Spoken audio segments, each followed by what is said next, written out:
Gordon was cross. Why should Henry have a new shape, he grumbled.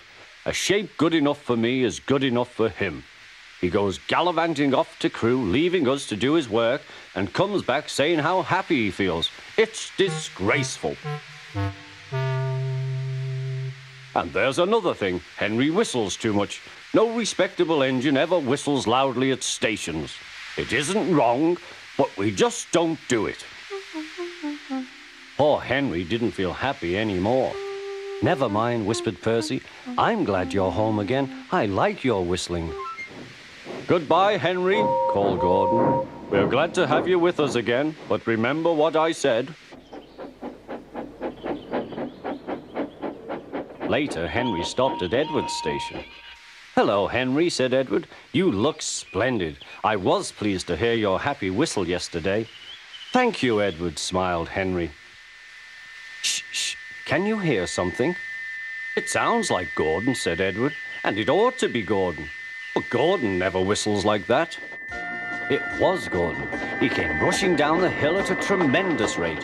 He didn't look at Henry, and he didn't look at Edward. He screamed straight through the station and disappeared.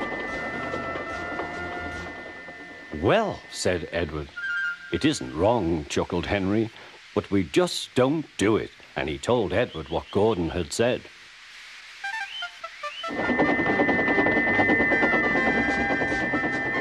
Meanwhile, Gordon screeched along the line. The noise was awful.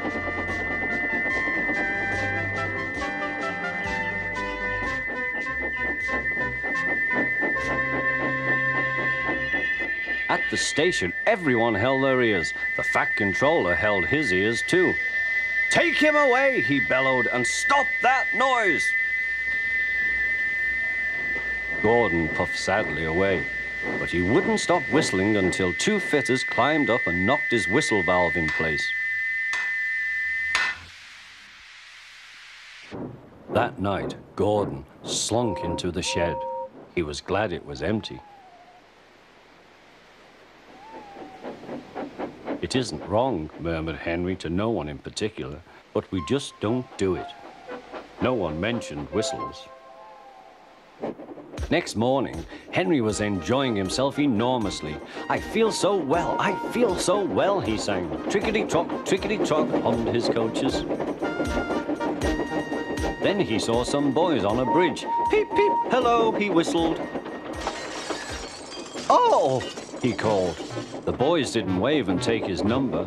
They thought it fun to drop stones on him instead. They've broken our glass, sobbed the coaches. The passengers weren't hurt, but they were cross. Call the police. No, said the driver, leave it to Henry and me.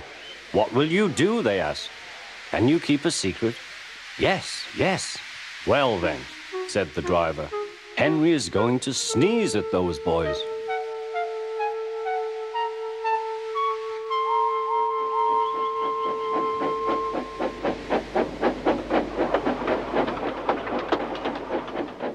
Lots of people were waiting at the station just before the bridge. They wanted to see what would happen. Henry has plenty of ashes, said the driver.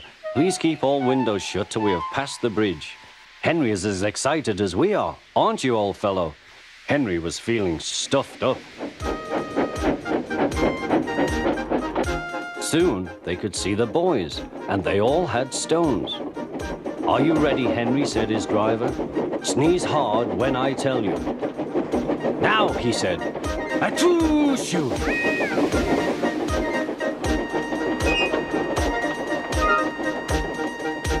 Well done, Henry, laughed his driver.